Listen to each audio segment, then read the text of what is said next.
பேய்பாஸ் வீட்டில் உள்ள ஹவுஸ்மேட்ஸ் பல போராட்டங்களுக்கு பிறகு முதல் நாள் இரவை கடந்து விடுகின்றனர். பத்திரகாளி பேய்பாஸ் வீட்டின் முதல் நாளை கடந்ததால் அவளுக்கு வரவேண்டிய 1,00,000 ரூபாய் அவளின் வீட்டிற்கு வந்தடைகிறது.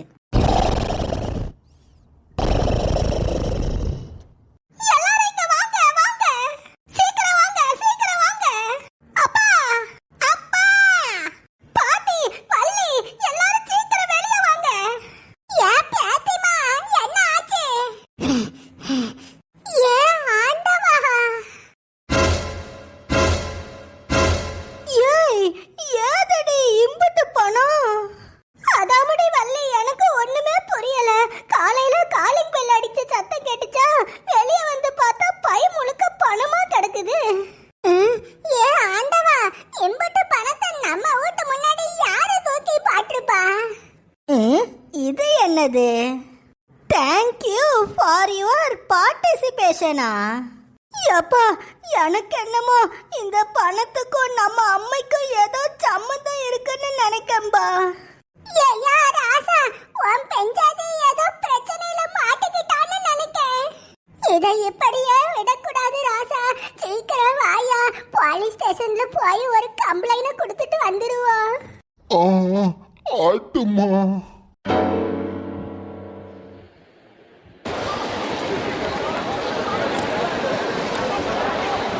வாங்க வாங்க வாங்க, சேத்த அந்த சேர்ல உட்காருங்க ஐயா. நன்றி சார். இப்ப சொல்லுங்க, என்ன பிரச்சனை? சார், கடத்திட்டாங்க சார், கடத்திட்டாங்க. ஓஹோ, கிட்னாப்பிங் கேஸா? ஏட்டையா ஏட்டையா, அந்த எஃப்ஐஆர் காப்பிய கொண்டாங்க. இந்தாங்க ஐயா. இங்க பாருங்க ஐயா, நான் கேக்குற கேள்விகளுக்கு உண்மையா தெளிவா பதில் சொல்லணும். அப்பதான் கடத்திட்டு போனவியல சீக்கிரமா கண்டுபிடிக்க முடியும். சரி, உங்க பேரு சொல்லுங்க. முனியாண்டி சார். யார கடத்திட்டு போனானுவ? உங்க பிள்ளைகளையா? இல்ல சார், என் பெஞ்சாதிய. ஓஹோ, உங்க வைஃப கிட்னாப் பண்ணிட்டாங்களா? கிட்னாப் பண்ணவிய போன் பண்ணி பிளாக்மெயில் பண்ணி உங்களை பணத்தை எங்கேயோ கொண்டு வர சொன்னாவரா? இல்ல சார், கிட்னாப் பண்ணவிய பணத்தை எங்க கிட்ட கேட்கல, பணத்தை கொடுத்துருக்கானுவ. வாட்? கிட்னாப் பண்ணிட்டு பணத்தை கொடுத்து விட்டுருக்கானுவலா? ஆமா சார், இந்த பையில 1,00,000 ரூபா இருக்கு. காலங்காத்தாலேயே யாரோ எங்க வீட்டு வாசல்ல இந்த பைய வச்சுட்டு போயிருக்கானுவ. ஆமா இன்ஸ்பெக்டர் ஐயா, என் மருமவளை எவனோ கடத்திட்டு 1,00,000 ரூபாயை எங்க வீட்டு வாசல்ல போட்டுட்டு போயிட்டான். நீங்க தாயா என் மருமவளை எப்படியாச்சும் கண்டுபிடிச்சு தரணும். கடத்திட்டு போனவனுங்க பணம் கேட்டு மிரட்டி கேள்விப்பட்டிருக்கேன். இவனுங்க என்னடான்னா பணத்தை கொடுத்துட்டு போயிருக்கானுங்கன்னு சொல்றானுவ. ஐயா ஐயா. என்ன ஏட்டையா, சொல்லுங்க ஐயா. இந்த குடும்பம் ஏதோ பேயி பூதம் அமானுஷத்துல விரட்டுற குடும்பம்னு வெளியில பேசிப்பாவையா. அப்படியா? ஆமாய்யா, பேய் ஓட்டுறதுக்கெல்லாம் ஏதோ அமெரிக்காவுக்கெல்லாம் போயிருக்காவன்னு நான் கேள்விப்பட்டிருக்கேன். அநேகமா இவ பொண்டாட்டியும் பேய ஓட்டுறதுக்கு தான் அமெரிக்காவுக்கு போயிருக்கான்னு நினைக்கேன். ஓஹோ, அப்படிப்பட்ட குடும்பமா இது? வெளிய போடா. இன்ஸ்பெக்டர் சார், என்ன சொன்னீங்க? கேக்கல? வெளிய போடான்னு சொன்னேன். கிளவி, நாங்களாம் என்ன உன்ன மாதிரி போலீஸ் ஸ்டேஷன்ல வெட்டியா உட்கார்ந்து பேய விரட்டிட்டு இருப்போம் நினைச்சிட்டு இருக்கிறியா? எங்களுக்கும் போலீஸ் ஸ்டேஷன்ல 1008 ஜாலி கிடக்கு. அம்புட்டு வேலையும் விட்டுட்டு பேய் ஓட்ட போன உன் பொண்டாட்டியெல்லாம் தேடணும்னு எங்களுக்கு ஒன்னும் அவசியம் இல்லடே. இல்ல சார், நீங்க தெரியாம பேசுறீங்க. அதாவது எதுவும் பேசாத. உன் கதையெல்லாம் கேட்கறதுக்கு எங்களுக்கு ஒன்னும் நேரம் இல்ல.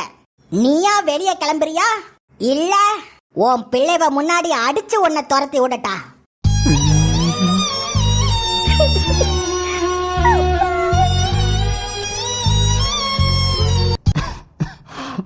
நானே போறேன் சார். சீக்கிரம் போ போ போ. வந்துட்டானுவ காலங்காத்தாலேயே பேய் ஓட்ட போனவளை காணோம், நாய் வாங்க போனவளை காணோன்னுட்டு. ஐயா முனியாண்டி, நீ மனசை தளர விட்டுறாத ஐயா.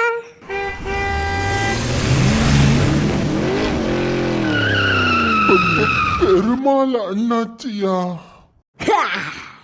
என்ன முனியாண்டி போலீஸ் ஸ்டேஷன் பக்கம் வந்திருக்கா? என்னடே கடங்காரன் தொல்லை கொடுக்கான்னு போலீஸ் ஸ்டேஷன்ல கம்ப்ளைண்ட் கொடுக்க வந்தியோ? இல்ல அண்ணாச்சி. என்னடே பையது கொண்டா. அட காசு. எலை அந்த பைக்குள்ள எம்புட்டு பணம் இருக்குன்னு எண்ணி பாருங்கடே. ஆட்டு அண்ணாச்சி. ஏண்டா முனியாண்டி பணத்தை கடன் வாங்கின கடங்காரங்கிட்ட கொடுக்காம போலீஸ் ஸ்டேஷனுக்கு தூக்கி வந்திருக்கா? அது இல்ல அண்ணாச்சி, அது அண்ணாச்சி பைக்குள்ள 1,00,000 ரூபா இருக்கு. 1,00,000 இருக்காடே.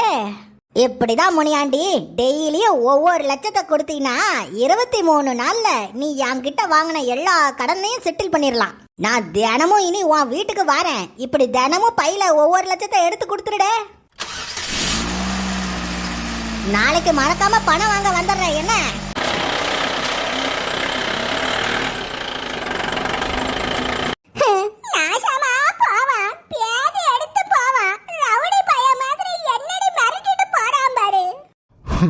பத்து நீ எங்கம்மா இருக்கா? 2ஆம் நாள் காலை 10 மணி. எப்படியோ நேத்து ஒரு நாள் எப்படியோ கடந்தாச்சு. நேத்து ஒரு நாள் இருந்ததுக்காக வந்த 1,00,000 ரூபா வீட்டுக்கு போய் சேர்ந்திருக்குன்னு நினைக்கேன். என் கடன் சுமைய குறைக்கிறேன்னு என்ன கடன்காரன் ஆக்காத. என்னங்க நான் உங்களை என்னைக்கும் கடன்காரன் ஆக்க மாட்டேங்க. இந்த பியாய் பாச வீட்டுல இன்னும் 22 நாள் இருந்தனா 22 லட்சம் வந்து என்ற புருஷ வாங்கின கடனை அடைச்சிடலாம். அது போக கூட 8 நாள் இந்த வீட்டுல இருந்தனா அடுத்த 8 லட்சம் ரூபா கடனையும் சேர்த்து அடைச்சிடலாம். ஒரு நாள் கடக்கிறதுக்கே மூச்சு மூச்சுன்னு வாங்குதே. இன்னும் 30 நாள் நான் என்னடிதான் கடக்க போறேனோ? எப்பப்பா மயக்கமா வருதே. ஏம்மா என்னம்மா ஜெசிகா எங்க போனான்னு வருத்தப்படுறீங்களோ? ஜெசிகாவோ இல்ல ட்ரெஸ் விக்கிற ஆயாவோ அவ எங்கிட்டு போனா எனக்கு என்ன தம்பி? இன்னும் 30 நாள் என்னடி இந்த வீட்டுல இருந்து கடன் அடைக்க போறேன்னு வருத்தப்படுறேன் தம்பி. நீங்க இப்படியே வருத்தப்பட்டு இருந்தீங்கனாலா ஒன்னும் ஆகாதுமா. ஒவ்வொரு நாள் ராத்திரியும் பேய்களை எதிர்த்து சண்டை போட்டு அடுத்த நாளை கடந்து போய்கிட்டே இருக்கணும். அதுக்கு முன்னாடி பேய்களை எதிர்த்து சண்டை போடுறதுக்கு நம்ம உடம்புல முதல்ல சத்து வேணும். சத்து வேணும்னா அதுக்கு முதல்ல நாம சாப்பிடணும். சீக்கிரம் வாங்கம்மா, சாப்பிட்டுட்டு அடுத்த வேலைய பார்ப்போம். அது சரி, சோறு தான் முக்கியம். அப்புறம் என்ன, வாங்க வாங்க. முஜா கணக்கு மில்ல கணக்கு பூசம். இவ வேற பூசம் பாசம் பாயாசம்னுட்டு தள்ளி போப்புல. வயிறு வேற பசிக்குதே, என்ன சாப்பிடலாம்? எலும்பில்லாத கிடாக்கறிய வச்சு மட்டன் கறி தோசை ஒரு குக்கி எல்லாரும் வாங்க. ஆஹா, போன வாட்டி மட்டன் தோசைய சாப்பிடாமையே போயிட்டேன். இந்த வாட்டி விடக்கூடாது. எலா மைக்ரோவேவ் ஆவனே. ஒரு நிமிஷம். நேத்து ராத்திரி பார்ட்டி ஃபுட் ஹஸ் கம்.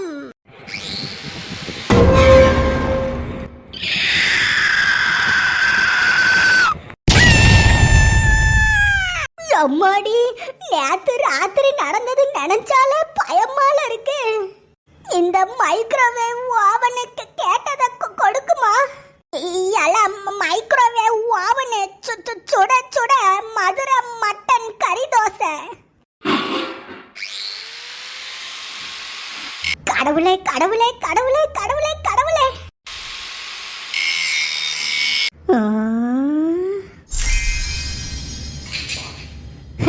நல்ல வேலை, நான் கூட வேற ஏதோ வந்துருமோன்னு பயந்தே போயிட்டேன். ராத்திரி ஆச்சுன்னா இந்த வீட்டுக்கும் மைக்ரோவேவ் ஓவனுக்கும் என்னதான் ஆகுமோ? 2ஆம் நாள் இரவு 8 மணி. அப்புச்சிகா மன கின ஜினா தினா ஹா அப்பனா ஜினே திலே கிலே குஹுவா அப் ஜினே கிலே கிலே குஹுவா ஜில் பதேஜி கே ஹூ ஹா ஜில் பதேஜி கே ஹூ ஹா ஜில் பதேஜி கே ஹூ ஹா ஜில் பதேஜி கே ஹூ ஹா. என்னது சில்லு பத்தேச்சிக்கு கூக்காவா? இவையா இவளுக்காக போராட்டம் பண்ணிட்டு இருக்கறா? எவளோ ஒருத்திக்காக இவ ஏன் போராட்டம் பண்றா? என்னது எவளோ ஒருத்தியா? ஏமா என்னம்மா பேசிட்டு இருக்கீங்க? அந்த சுத்துற கொக்கோ கோலா பாட்டிலு அவ போட்டோக்கு முன்னாடி நின்னனாலதான் நாமெல்லாம் உயிரோடு நின்னு இங்க பேசிட்டு இருக்கிறோம். அவ மட்டும் மாட்டலனா நீங்களோ இல்ல நானோ இல்ல அந்த சைனாக்காரியோ மாட்டிருப்போம். சிம்பிளா சொல்ல போனா அவ நமக்கு செஞ்சது ஒரு தியாகம். அவ செஞ்ச தியாகத்துக்காக தான் அவளுக்காக நீதி வேண்டி அவ போராடிட்டு இருக்கிறா. இன்னும் சுருக்கமா சொல்லணும்னா உங்க வீட்டுக்கு போச்சே 1 லட்சம் ரூபா, அதுல அவளோட உழைப்பும் கலந்துருக்குது. அடச்ச, ஒரு திருடனுக்கு இருக்கிற மனசு கூட இந்த ஈன ஜென்ம மனுஷங்களுக்கு இல்ல. என்னது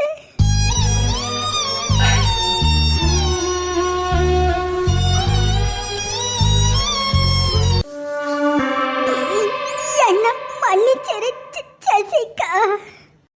जिल बजा के हू हा, जिल बजा के हू हा. பேய் பாஸ் ஹவுஸ்மேட்ஸ் அனைவரும் உடனடியாக லிவிங் ரூமிற்கு வருமாறு பணிவுடன் கேட்டுக் கொள்ளப்படுகிறது. என்னது லிவிங் ரூமுக்கா? எல்லாரும் வந்துட்டோம், சொல்லுங்க பேய் பாஸ்.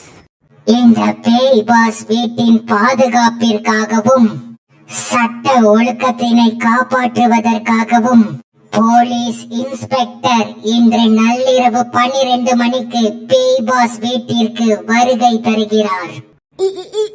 என்னது